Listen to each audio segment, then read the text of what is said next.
இதில் ப்ரொடியூசர் எதுவும் கான்ட்ரவர்சி வேண்டாங்கிறாரு. இது ப்ரொடியூசர் மேடை, அவர் நல்லா இருக்கணும், நல்லா இருப்பார். ஏன்னா சென்னையில் கஷ்டப்பட்டு பசியால் வாடி உழைத்து வெற்றி பெற முடியாமல் கோயம்புத்தூர் போய் அங்கே உழைத்து சம்பாதித்து பணம் சம்பாதித்ததை விட இந்த நட்புகளை, காரைக்கால் நட்பு, கடலூர், மற்ற பல ஒரு 5-6 மாவட்டம் சொன்னாங்க. அது தமிழ்நாடு பூரா அவருக்கு நட்பு வட்டாரங்கள் உயிராக இருந்திருக்கிறார்கள், ஒரு துணையாக இருந்திருக்கிறார்கள். அவர் நிச்சயம் வெற்றி பெறுவார், நிச்சயம், சத்தியம் இந்த படம் வெற்றி பெறும். நீங்கள் தமிழ் சினிமாவுக்கு வேணும். இது ஃபெயிலியர் ஆச்சுன்னா தமிழ் சினிமா உங்களை இழந்ததுன்னு அர்த்தம். ஆகாது நிச்சயம். ஏன்னா ட்ரெய்லர் பார்த்தோம், திருப்தியாக இருந்தது. மணிமூர்த்தி டைரக்டர், ரொம்ப திருப்தியாக இருந்தது, எந்த குறையும் இல்லை. மியூசிக் பிரமாதம்.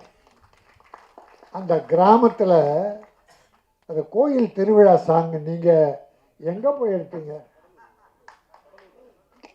என்ன அழகாக எடுத்திருந்தாங்க. நீங்கள் செட் பண்ணால் கூட அப்படி பண்ண முடியாது. பார்க்க அழகா ஏதோ மக்களை இவங்க நேச்சுரல் ஏதோ வரிசையை பார்த்தா டாப் ஆங்கிளில் அவ்வளோ அழகாக இருந்தது. பாட்டு நல்லா இருந்தது, கிராமியம் பிரமாதமாக இருந்தது. அதோட ஒரு இஸ்லாமிய சகோதரர் திருமணம் காட்டினீங்களே டைரக்டர். இந்து, கிறிஸ்டியன், முஸ்லீம் மற்றும் சில மதங்கள் அத்தனையும், எம்மதமும் நமக்கு சம்மதம். எல்லா மதத்திலையும் நல்லவைகள் இருக்கிறது. எல்லா மத கடவுள்களும் இல்லை அவதாரங்களும் நல்ல விஷயம், மனித குலம் வாழ்வதற்கு தேவையான அத்தனை நல்ல விஷயங்களும் சொல்லியிருக்காங்க. எது இதில் நல்லா இருக்குமோ அதை எடுத்துங்க, எல்லாரும் நல்லா இருப்பாங்க. இங்கே பாருங்கள், இந்த யூனிட்டை பார்த்தா எனக்கு அவ்வளோ சந்தோஷமாக இருக்குது. ப்ரொடியூசர் என்னடானா அவ்வளோ சந்தோஷமாக வாழ்த்திட்டு போகிறாரு, எல்லாரும் எனக்கு உதவியாக இருந்தாங்கன்றாரு. டைரக்டர், ப்ரொடியூசர் எனக்கு அவ்வளோ ஹெல்ப்ஃபுல்லாக இருந்தார். எல்லாருமே கோஆப்ரேஷன் அப்படியே இருந்திருக்கு. ஏறக்குறைய குறுகிய நாளில் தான் முடிச்சிருக்காங்க, அது பெரிய விஷயம். நிறைய செலவு பண்ணி படத்துக்கு என்ன அசோக்குமார் நல்லா பேசினான், ரொம்ப நல்லா பேசுனான். ஒரு ப்ரொடியூசர் என்ன பண்ணணும், டைரக்டர் என்ன பண்ணணும் என்பதே ரொம்ப ஷார்ட்டாக அழகாக சொன்னேன். கதை தான் முக்கியம், கதைக்கு என்ன செலவு பண்ணணுமோ அதை பண்ணும். ஹீரோவுக்கு செலவு பண்ணினா புட்டுக்குவேன். ஹீரோ ஹீரோயினுக்காக நீ செலவு பண்ணன்னு வச்சுக்கோ, கதை இல்லாமல் நீ காலி. அவங்க இருப்பாங்க, அவங்க நல்லா இருக்கும். ஏன்னா 4 ஏமாளி அடுத்து அவங்க கதவை தட்ட போகிறான். ப்ரொடியூசர் தான் ஏமாளிங்க. நடுத்தருக்கு வந்துட்டுருக்கான் நூற்றுக்கணக்கான ப்ரொடியூசர். இப்போ 300-400 படங்களை ரிலீஸ் பண்ண முடியல, வியாபாரம் இல்லை, தேட்டர் கிடைக்கல, கியூபுக்கு பணம் காட்ட முடியல. கியூபுக்கு அவ்வளோ சிரமம் ப்ரொடியூசர்ஸ். அந்த சூழ்நிலையில் நம்ம கார்த்திகேசன் இவ்வளோ கஷ்டப்பட்டு இந்த படத்தை அற்புதமாக பண்ணியிருக்கீங்க, மனம் நிறைந்து வாழ்த்துறேன். இது நல்லா போகும். ஏன்னா இப்போ சின்ன படங்கள் ஓடுவதற்கான நேரம். இந்த வருஷம் பார்த்தீங்கன்னா பல சின்ன படங்கள் பெரிய படம் ஆயிடுச்சு. மக்கள் நல்ல கதை இருந்தால் போதும் உள்ளே போகிறாங்க. ஹீரோ ஹீரோயின் எல்லாம் கொஞ்ச நாளைக்கு முன்னால் இருந்தது, ஆனால் இப்போ ஒதுக்கிட்டாங்க. இப்போ பாருங்கள், இந்த ஒரு வருஷத்தில் பல பெரிய படம் கோடிக்கணக்கான செலவு படம். நான் எந்த படம்லாம் சொல்ல, பொதுவாக சொல்கிறேன். இல்லை நான் சொல்ல, அது ஏன்னா வம்புப்பா. சில பல கோடி படங்கள்லாம் இப்போ காணும், வருத்தப்படுறாங்க. ப்ரொடியூசர் லாஸ் ஆகிறான், அதான் எனக்கு பெரிய வருத்தம். சின்ன படங்கள்லாம் பெரிய படமாயிரு. இந்த வாழைன்னு ஒரு படம் நல்லா போச்சு. இப்போ ரப்பர் பந்து ரப்பர் பந்தை பெருசாக்கிட்டாங்க. நான் ஒரு தியேட்டர் சொல்கிறேன்,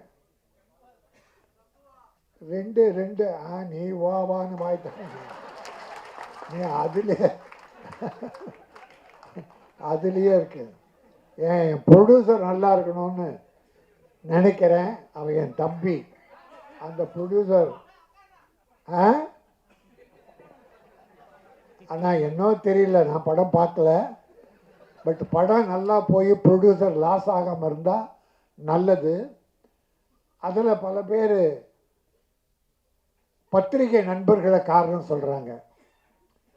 இந்த படம் ஃபெயிலியருக்கு விமர்சனங்கள் வித்தியாசமாக எழுதுந்தான் காரணம் என்று சொல்கிறாங்க.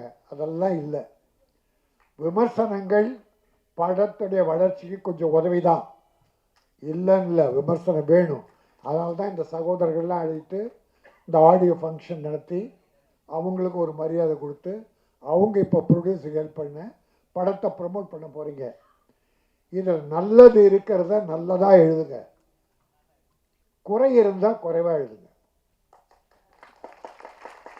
ஏன்னா ப்ரொடியூசர் எவ்வளோ பண்ண இப்போவே 5 கோடின்ட்டார். அதனால் நம்ம ஏதோ பேனாவில் மை போட்டோன்றதால இப்போ மை கூட போடல, எல்லாம் பால் பாயிண்ட் பெண்ணு.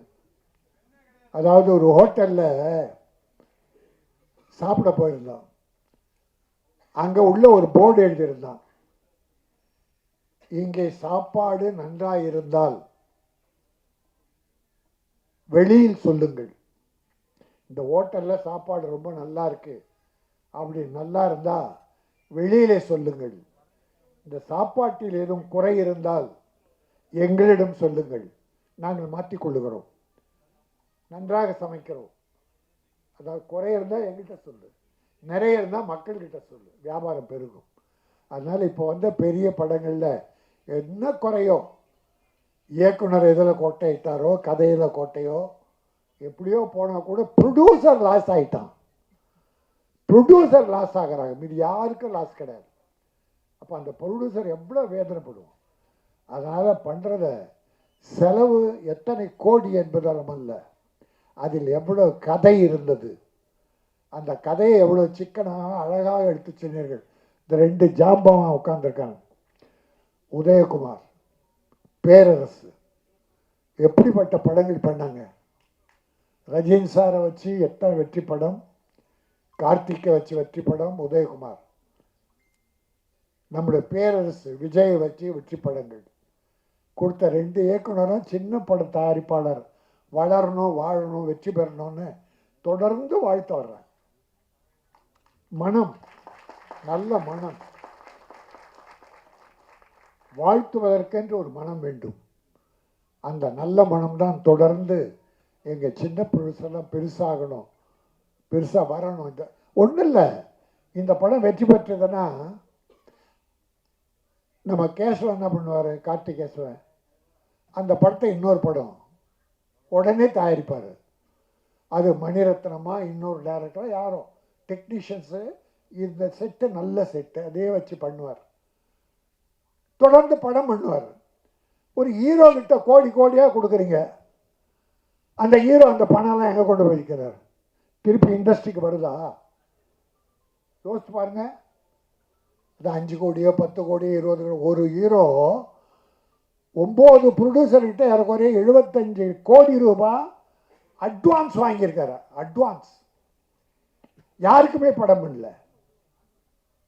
சிலருக்கு படத்தை பாதி முடிச்சுட்டு ஒரு படத்தை ஹிந்தியில் பணம் அதிகமாக கொடுத்தாங்கன்னு ஹிந்தி நடிக்க போயிட்டார்.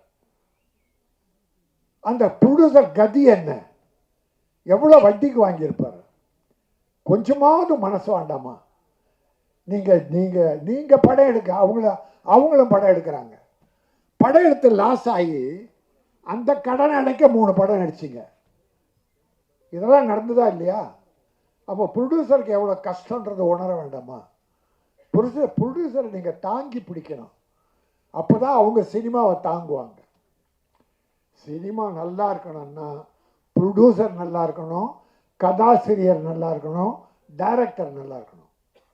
ஏன்னா கதையை உருவாக்கி கொடுப்பவன் தான் கதாசிரியர். விவேகானந்தர் சொல்லுவார், நீ பூவாய் இருப்பதை விட செடியாயிரு.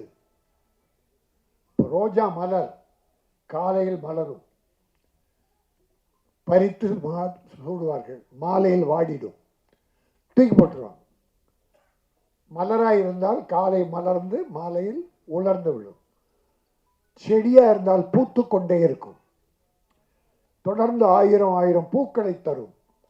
அதை நாம் பறித்து சூடிக்கொள்ளலாம். அதே போல என் தயாரிப்பாளர் செடியாக இருந்து பல படங்களை தர வேண்டும், நல்ல படங்களை தர வேண்டும், தமிழ் பெருமையை காக்க வேண்டும். கார்த்திகேசன் நல்லா வருவீங்க.